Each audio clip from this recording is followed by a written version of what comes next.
வரைக்கும் நம்ம சேனலை சப்ஸ்கிரைப் பண்ணாதவங்க மறக்காம பண்ணிடுங்க. பக்கத்துல இருக்கிற பெல் பட்டனை கிளிக் பண்ணிடுங்க. வாங்க ஒரு சூப்பரான ஃப்ரைட் ரைஸ் பார்க்கலாம். இன்றைக்கி நம்ம காலிஃப்ளவர் ஃப்ரைட் ரைஸ் எப்படி பண்ணுறதுன்னு பார்க்க போகிறோம். பாஸ்மதி ரைஸ் 1.5 கப் எடுத்திருக்கேன். அது பார்த்தீங்கன்னா 1க்கு 1 தண்ணி வச்சு ஒரு விசில் விட்டு இறக்கிட்டோன்னா நல்லா உதிரியாக கரெக்டான பதத்தில் வெந்திருக்கும். அடுத்து பார்த்தீங்கன்னா காலிஃப்ளவர் 65 நான் ஆல்ரெடி பொரிச்சு வச்சுட்டேன். இதோட வீடியோவோட லிங்க் நான் வந்து கீழே கொடுக்குறேன். அடுத்து பார்த்தீங்கன்னா காய்கறி எல்லாம் எடுத்து வச்சுருக்கோம். கேரட், பீன்ஸு, கொஞ்சமாக இஞ்சி பூண்டு சும்மா நல்லா பொடியாக கட் பண்ணி வச்சுருக்கேன். கொஞ்சமாக பச்சை குடமிளகாய் கேப்சிகம்மு, இது சும்மா கொஞ்சமாக மஞ்சள் குடமிளகாய், பீன்ஸ் பாருங்கள் நல்லா இந்த மாதிரி பொடியாக கட் பண்ணிக்கோங்க. அடுத்தது பார்த்திங்கன்னா 4 முட்டை எடுத்திருக்கேன். ஏன்னா 1.5 கப் அரிசி எடுத்துருக்கனால 4 முட்டை எடுத்திருக்கேன். உங்களுக்கு தேவையில்லைன்னா 2 முட்டை கூட யூஸ் பண்ணிக்கலாம். அடுத்து 1 கப்பு ஃபுல்லாக பெரிய வெங்காயம் எடுத்திருக்கேன்.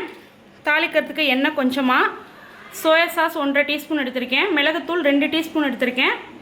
அதுக்கப்புறமா பார்த்திங்கன்னா வெங்காயத்தாள் கொஞ்சமாக, உப்பு தேவையான அளவு. வாங்க எப்படி செய்யுதுன்னு பார்க்கலாம். இப்போது நல்லா அகலமான ஒரு பாத்திரம் எடுத்துக்குவோம். அதில் வந்து எண்ணெய் சேர்த்துடலாம். ஒரு 2 டீஸ்பூனுக்கு மேலேயே இருக்கும் எண்ணெய். எண்ணெய் காஞ்சதுக்கப்புறமா வெங்காயம் பொடியாக கட் பண்ணி வச்சுருக்கோம். வெங்காயத்தை சேர்த்துட்டு வெங்காயத்தை நல்லா வதக்கி விட்டுருவோம்.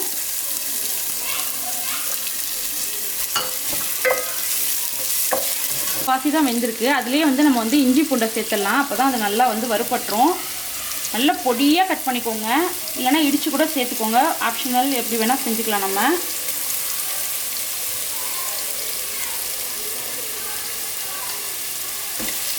இப்போ இது எல்லாமே நல்லா ஒன்றா ஃபஸ்ட்டு வதங்கட்டும். அதுக்கப்புறமா நம்ம வரிசையாக மற்றதெல்லாம் சேர்க்கலாம். இப்போது நம்மளோட காய்கறி எல்லாத்தையுமே சேர்த்துடலாம்.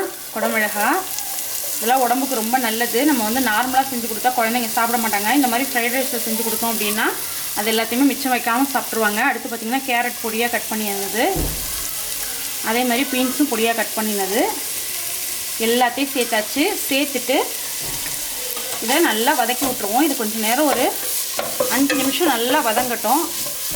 காயெல்லாம் நல்லா வதங்கிடுச்சு அப்படின்னா அடுத்து நம்ம வரிசையாக சேர்த்துடலாம். இப்போ இந்த காய்க்கு தகுந்த அளவுக்கு மட்டும் உப்பு சேர்ப்போம். ஏன்னா நம்ம வந்து சாதத்தில் உப்பு போட்டு தான் வடிச்சிருக்கோம்.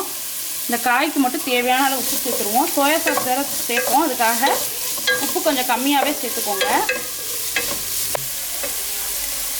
இப்போது நல்லா 3/4 வெந்திருக்கு. இந்த ஸ்டேஜில் நம்ம வந்து மிளகுத்தூள் சேர்த்துக்கலாம். மிளகுத்தூள் சேர்த்துட்டு அதுவும் நல்லா இதோட மிக்ஸ் ஆகிற அளவுக்கு நல்லா வந்து வதக்கி விட்டுருவோம்.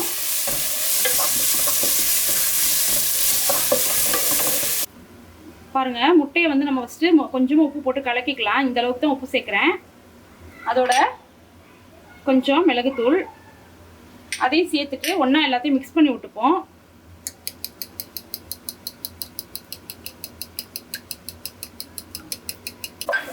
இப்போ பாருங்கள், நம்ம வந்து இந்த காய்கறி எல்லாம் ஓரளவுக்கு நல்லா வெந்துருச்சு.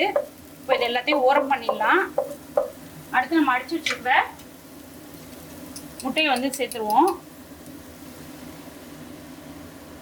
முட்டை ஆப்ஷனல் தான். ஒருவேளை உங்களுக்கு வந்து ஃபுல்லாக வெஜ்ஜாக வேணும் அப்படின்னா முட்டையை ஸ்கிப் பண்ணிவிட்டு மற்ற ஐட்டம்ஸ் எல்லாமே அப்படியே சேர்த்து செஞ்சுக்கலாம். நல்லாயிருக்கும். முட்டை சேர்த்தா கொஞ்சம் ஃப்ரைட் ரைஸ் நல்லாயிருக்கும் சாப்பிட்றதுக்கு. அதுக்காக தான் முட்டை சேர்க்குறது. இதை அப்படியே லைட்டாக கிண்டி விட்டுட்டே இருந்தோம்னா கெட்டி ஆனதுக்கப்புறமா நம்ம காய்கறியோட மிக்ஸ் பண்ணுவோம். அது வரைக்கும் அவசரப்பட்டு காய்கறியில் மிக்ஸ் பண்ணிட வேண்டாம்.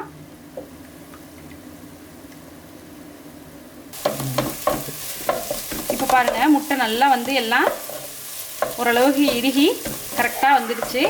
இப்போ நம்ம காய்கறியோடு இதை அப்படியே சேர்த்து விட்ருவோம். இதை சேர்த்துட்டே இருக்கும்போதே நம்ம பொரிச்சு வச்சுருக்கிற காலிஃப்ளவரையும் சேர்த்துருவோம். நல்லா கிறிஸ்பியாக பொரிச்சு வச்சுருக்கோம், சின்ன சின்னதாக ஓரளவுக்கு. இப்போ இது எல்லாமே ஒன்றா ஒரு 2 நிமிஷம் வேகட்டும். ஏன்னா காலிஃப்ளவரில் அந்த காய்கறி முட்டை எல்லாம் ஒன்றா சேரட்டும்.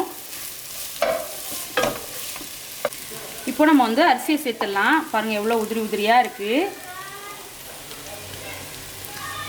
இப்போது அரிசி சேர்த்தாச்சு. சேர்த்ததுக்கப்புறமா சோயா சாஸ் சேர்த்துடலாம். 1.5 டீஸ்பூன் தான் எடுத்துருக்கோம். இப்போது கீழேருந்து இந்த மாதிரி அழகாக மிக்ஸ் பண்ணி விட்டுருங்க. கரெக்டாக இதாகிடும். போட்டு இப்படி குத்தாமல் அடியிலேருந்து இப்படி எடுத்து விட்டீங்க அப்படின்னா அரிசி கொஞ்சம் கூட உடையாது. அந்த மாதிரி செய்கிறப்ப இந்த மாதிரி உடன் கரண்டி எடுத்துக்கோங்க. மெட்டல் கரண்டி யூஸ் பண்ணிங்கன்னா அரிசி உடையும். இப்போ இதெல்லாம் ஒன்றா நல்லா மிக்ஸ் பண்ணிட்டோம்னா நம்மளோட காலிஃப்ளவர் ஃப்ரைட் ரைஸ் சூப்பராக ரெடி ஆகிடுச்சு. இப்போது கடைசியாக நம்ம வந்து வெங்காயத்தாள் சேர்த்துடலாம். வெங்காயத்தாள் சேர்த்துட்டு நம்ம இறக்கிடலாம்.